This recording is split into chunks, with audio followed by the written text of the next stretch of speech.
जब कभी भी आप अपने घर में बल्ब ऑन करते हैं प्रकाश के लिए या कभी भी मोबाइल चार्ज करने के लिए, चार्जर के लिए स्विच ऑन करते हैं, तो कभी आप सोचते हैं कि जो इलेक्ट्रिसिटी है वो कितना दूर ट्रैवल करके किस-किस रास्ते से होते हुए आपके घर पर आती है।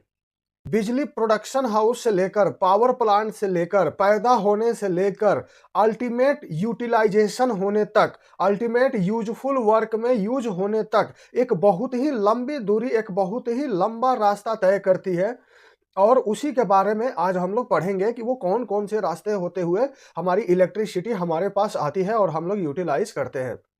देखिए, यहाँ पावर प्लांट में बिजली बनी, जहाँ बिजली बनती है उसे पावर प्लांट कहते हैं। और बहुत सारे रास्ते ट्रैवल करते हुए पावर ग्रिड के पास गई, पावर ग्रिड से सब स्टेशन होते हुए फिर डिस्ट्रीब्यूशन सिस्टम से होते हुए फिर अल्टीमेटली यूटिलाइजेशन सिस्टम तक आ गई है। तो इसी के बारे में आज हम लोग चर्चा करेंगे कि पावर जनरेशन कहाँ होता है, पावर ट्रांसमिशन कैसे होता है और पावर डिस्ट्रीब्यूशन कैसे होता है, यानी सब स्टेशन के बारे में, और पावर का यूटिलाइजेशन कैसे होता है, इसके बारे में आज हम लोग चर्चा करेंगे। सबसे पहले पावर जनरेशन के बारे में पढ़ते हैं। पावर जनरेशन का मतलब होता है प्रोडक्शन ऑफ इलेक्ट्रिसिटी, मतलब इलेक्ट्रिसिटी को प्रोड्यूस करना, इलेक्ट्रिसिटी को बनाना। कैसे बनता है? तो ये देखिए, ये है अल्टरनेटर, इसको अल्टरनेटर कहते हैं, और ये टरबाइन है।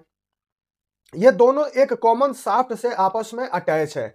यदि हम किसी भी मीडियम से, किसी भी तरीके से यदि हम टरबाइन को घुमा दें, तो उसे हम मैकेनिकल एनर्जी कहते हैं। और ये मैकेनिकल एनर्जी चूंकि कॉमन शाफ्ट से अटैच है, तो इसके शाफ्ट को भी घुमाएगी, अल्टरनेटर को, शाफ्ट को, और इलेक्ट्रोमैग्नेटिक इंडक्शन प्रिंसिपल को फॉलो करते हुए यहां इलेक्ट्रिसिटी प्रोड्यूस होगी, इलेक्ट्रिसिटी जनरेट होगी। इलेक्ट्रिकल एनर्जी में जो जनरेटर होता है वो मैकेनिकल एनर्जी को इलेक्ट्रिकल एनर्जी में कन्वर्ट करता है। तो पावर जनरेशन में यही होता है कि मैकेनिकल एनर्जी को हम लोग क्या करते हैं, इलेक्ट्रिकल एनर्जी में कन्वर्ट करते हैं। और भी दो तीन तरीके हैं जिसमें सनलाइट को भी हम लोग इलेक्ट्रिसिटी में कन्वर्ट करते हैं। आइए देखते हैं। ये देखिए, सोलर पावर, सोलर पावर को भी इलेक्ट्रिसिटी में कन्वर्ट किया जा सकता है सोलर पैनल के मदद से। ये सोलर पैनल है, सोलर प्लेट है, तो इसके माध्यम से हम सोलर एनर्जी को इलेक्ट्रिकल एनर्जी में कन्वर्ट कर सकते हैं। ये विंड मिल है, जब हवा बहेगी तो ये रोटेट करेगा विंड मिल, और इसके अंदर अल्टरनेटर कॉमन शाफ्ट से अटैच है, और वो अल्टरनेटर घूमेगा, और अल्टरनेटर के घूमते ही क्या होगा, इलेक्ट्रिसिटी जनरेट होगी। मतलब कि विंड पावर को, विंड एनर्जी को भी हम इलेक्ट्रिकल एनर्जी में कन्वर्ट कर सकते हैं। ये देखिए, hydro power plant, hydro power plant में क्या होता है कि पानी का जो पोटेंशियल एनर्जी है ऊपर से जब नीचे आता है पोटेंशियल एनर्जी, तो इसकी स्पीड बढ़ जाती है, काइनेटिक एनर्जी में बदल जाती है। और यही काइनेटिक एनर्जी जो वाटर की है, जब ये टरबाइन पर पड़ती है, देखिए वही वाटर की जो काइनेटिक एनर्जी इस टरबाइन पर पड़ती है, तो टरबाइन को घुमा देती है, और यही टरबाइन फिर अल्टरनेटर को घुमा देता है और इलेक्ट्रिकल एनर्जी बन जाती है। यह है thermal power plant. Thermal power plant में कोयला जलाकर हम लोग पानी को बॉयल करते हैं सुपर सेचुरेटेड सिचुएशन तक, सुपर सेचुरेटेड हीट तक बॉयल करते हैं। और सुपर सेचुरेटेड हीट में क्या होता है कि पानी के जो एटम्स होते हैं, मॉलिक्यूल्स होते हैं, सबसे हाई स्पीड में मूव करते हैं, और उसके बाद फिर हम उसको टरबाइन पर छोड़ देते हैं। जैसा कि पिछले स्लाइड में हमने देखा, इस टरबाइन पर छोड़ देते हैं, और फिर क्या होता है, फिर ये अल्टरनेटर को घुमा देता है, और फिर बिजली बन जाती है, इलेक्ट्रिसिटी बन जाती है। न्यूक्लियर पावर प्लांट में क्या होता है, न्यूक्लियर पावर प्लांट में न्यूक्लियर एनर्जी, यूरेनियम को जलाया जाता है, यूरेनियम का रिएक्शन कराया जाता है, चेन रिएक्शन। जैसे इसमें थर्मल पावर प्लांट में कोयला जला के हीट पैदा की जाती थी, वैसे ही न्यूक्लियर पावर प्लांट में यूरेनियम का चेन रिएक्शन कराकर बहुत ज्यादा हीट पैदा की जाती है। और फिर वही होता है, पानी को गर्म करते हैं, पानी सुपर सेचुरेटेड मतलब स्टीम तक गर्म होती है, और सुपर सेचुरेटेड स्टीम इतना फास्ट मूव करता है कि फिर उसे हम टरबाइन पर छोड़ देते हैं, टरबाइन से होकर पास कराते हैं, टरबाइन बहुत तेजी से मूव करता है, फिर अल्टरनेटर बहुत तेजी से मूव करता है, और फिर बिजली बनती है। तो अभी हमने कुछ एग्जांपल देखे सोलर एनर्जी को कैसे कन्वर्ट सकते हैं इलेक्ट्रिसिटी में। विंड एनर्जी को कैसे कन्वर्ट सकते हैं इलेक्ट्रिकल एनर्जी में, हाइड्रो पावर प्लांट पानी के पोटेंशियल एनर्जी को कैसे इलेक्ट्रिकल एनर्जी में कन्वर्ट कर सकते हैं,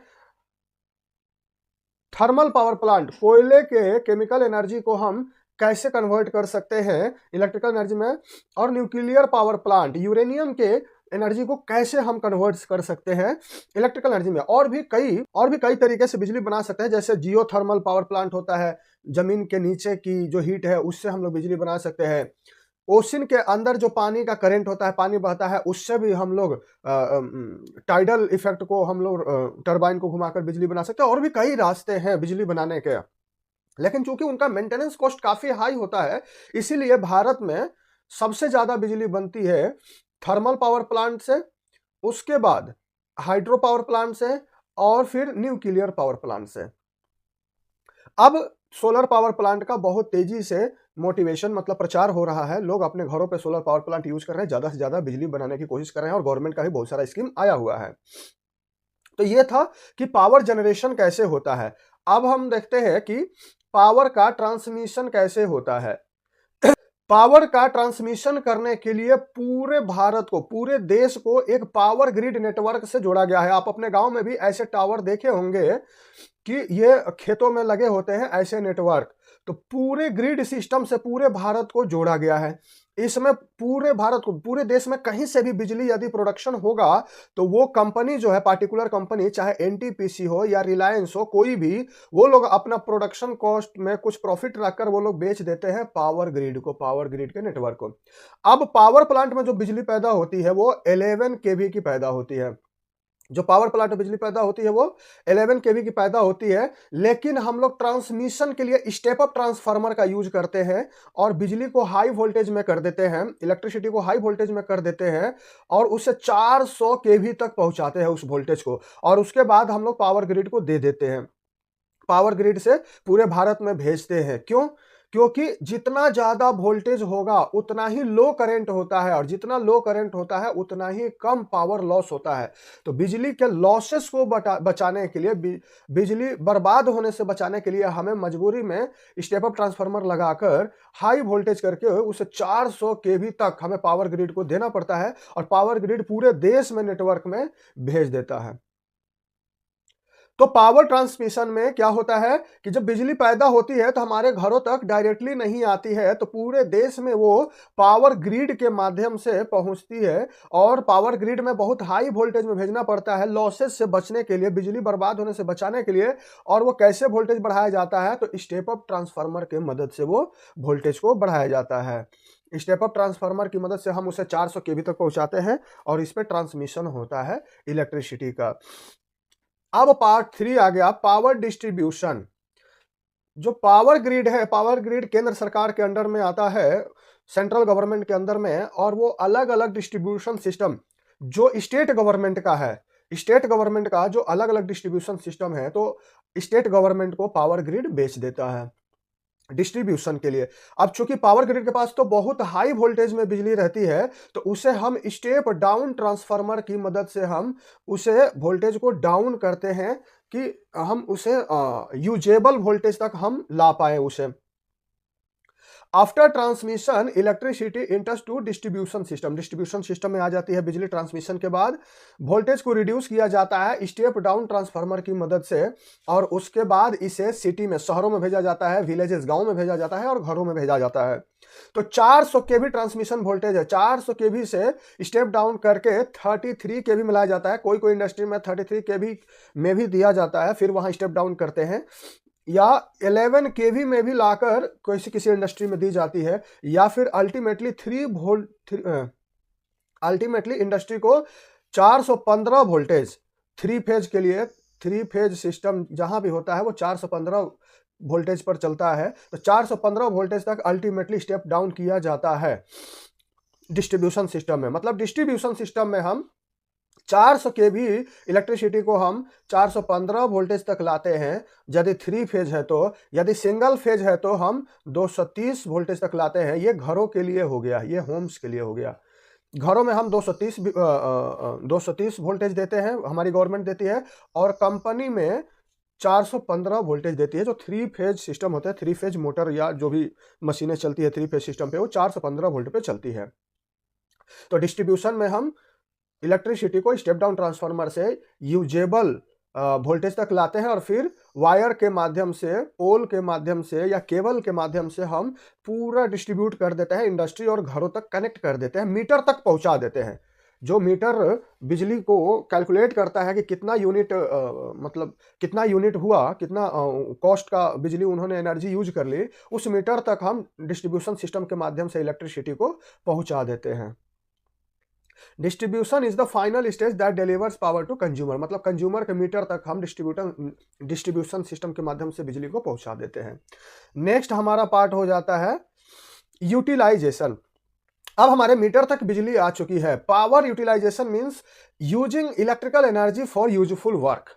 अब बिजली पैदा हुई थी किसी न किसी उचित कार्य को पूरा करने के लिए, किसी न किसी यूजफुल वर्क को पूरा करने के लिए, और अब उसका पैदा होने का मतलब सार्थक होगा। अब वो किसी न किसी अच्छे काम में यूटिलाइज होगी और इसी यूटिलाइजेशन को हम पावर यूटिलाइजेशन कहते हैं।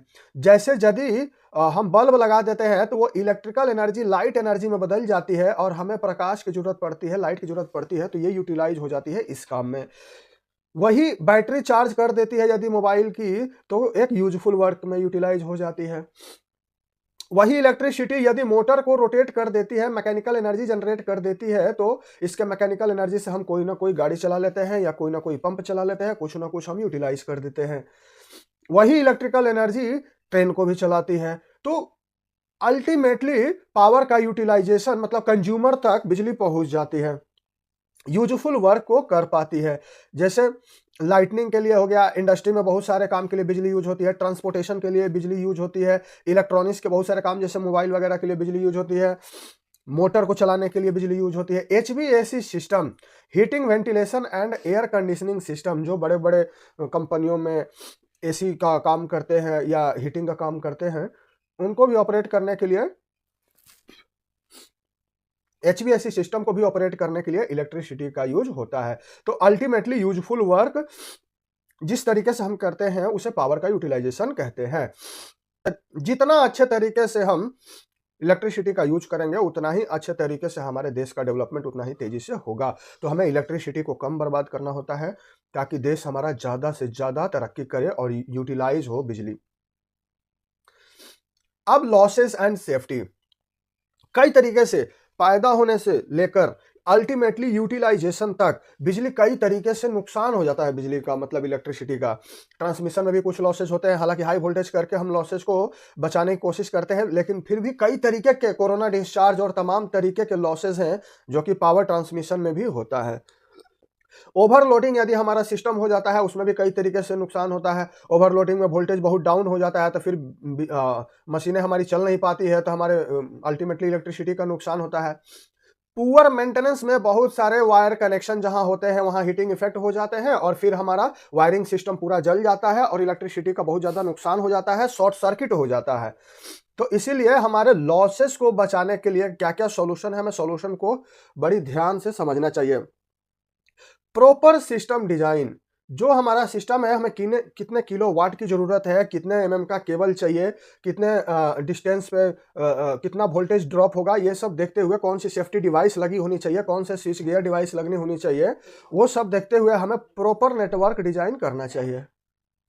लॉसेस से बचाने के लिए हमें सबसे पहले क्या सोल्यूशन है, तो अपने सिस्टम का प्रॉपर डिजाइन होना चाहिए, बढ़िया से केबलिंग होनी चाहिए, बढ़िया से थिमलिंग होनी चाहिए, स्विच गियर डिवाइसेस बढ़िया से लगी होनी चाहिए, प्रोटेक्शन डिवाइसेस बढ़िया से लगी होनी चाहिए, प्रॉपर मेंटेनेंस होना चाहिए, करेक्ट प्रोटेक्शन डिवाइसेस, ELCB हो गया, RCCB हो गया, प्रोटेक्शन डिवाइसेस अच्छे से लगी होनी चाहिए, एनर्जी एफिशिएंट यूजेज होना चाहिए, जहां पे हमारा 9 वाट का LED बल्ब हमारा जितना रोशनी कर देता है उससे कम रोशनी 100 वाट का फिलामेंट बल्ब करता है। तो यदि फिलामेंट बल्ब लगाएंगे तो इलेक्ट्रिकल एनर्जी का ज़्यादा नुकसान है, और LED बल्ब लगाएंगे तो ज़्यादा ल्यूमिनस इंटेंसिटी भी रहती है और कम वाटेज का नुकसान होता है। तो हमें एनर्जी एफिशिएंट यूजेज करना है कि लॉसेस कम से कम हो। Saving electricity is equal to generating electricity, electricity बचाना इलेक्ट्रिसिटी पैदा करने के बराबर ही है। इलेक्ट्रिसिटी पैदा होती है तो कितना पावर ग्रिड होते हुए, ट्रांसमिशन होते हुए, डिस्ट्रीब्यूशन होते हुए आती है, उसमें कितना नुकसान हो जाता है।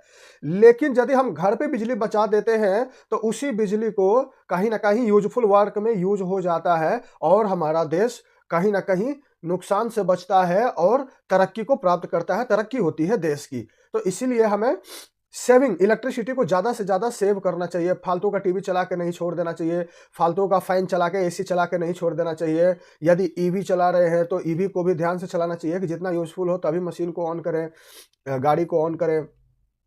अब यदि ये वीडियो आपको पावर जनरेशन से यूटिलाइजेशन तक कहानी को समझने में यदि हेल्प किया है तो हमारी वीडियो को लाइक करें, शेयर करें स्टूडेंट के साथ, कलीग के साथ, और हमारे इलेक्ट्रिकल भारत चैनल को सब्सक्राइब करें।